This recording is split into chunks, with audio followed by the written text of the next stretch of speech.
Hey there, friends, and welcome back to another 3-Minute Thoughts. My name is Derek, and in the next 3 minutes, we're going to jump into the book of Exodus. Today, we're going to be in chapters 1, 2, and 3. So, Exodus 1 is the starting of this book. The descendants of Jacob are going to multiply throughout the land of Egypt, demonstrating God's fulfillment of his promise to make them into a great nation.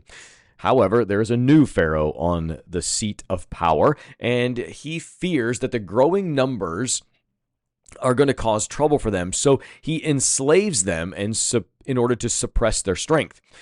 Pharaoh orders the Hebrew midwives to kill all newborn boys, but the midwives fear God and refuse, sparing many of these newborn children. Pharaoh commands that all male Hebrew babies be thrown into the Nile. Chapter 2 of the book of Exodus, a specific couple, a Levite couple, hides their baby boy for 3 months.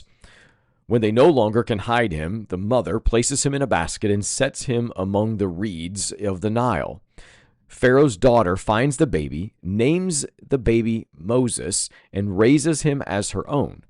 As an adult, Moses witnesses an Egyptian beating a Hebrew slave, and he kills the Egyptian in anger. Afraid that he's going to be discovered, Moses is going to run and flee to Midian, where he marries a woman named Zipporah, the daughter of a Midianite priest, and he's going to begin a family there.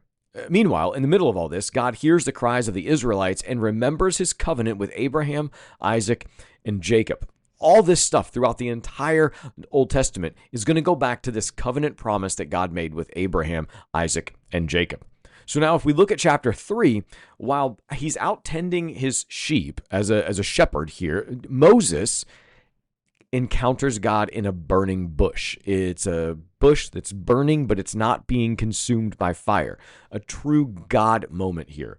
God calls Moses to deliver the Israelites from Egypt and lead them to the promised land.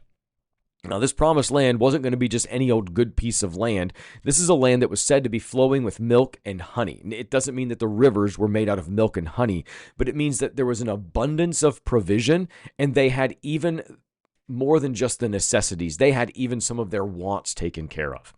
Moses is going to hesitate. He doesn't think he's good enough. He's doubting his own ability, but God assures him of his presence, and he reveals his own name. He says, "I am who I am." Really powerful name. So if you see the word Lord in your Bible in all 4 capital letters, L-O-R-D, all capital, that's the Hebrew word for I am, or Yahweh. I am who I am. These chapters are going to show that God hears the cries of his people, even in the midst of their oppression, and he acts within his timeline. That's it for today. Be well, friends.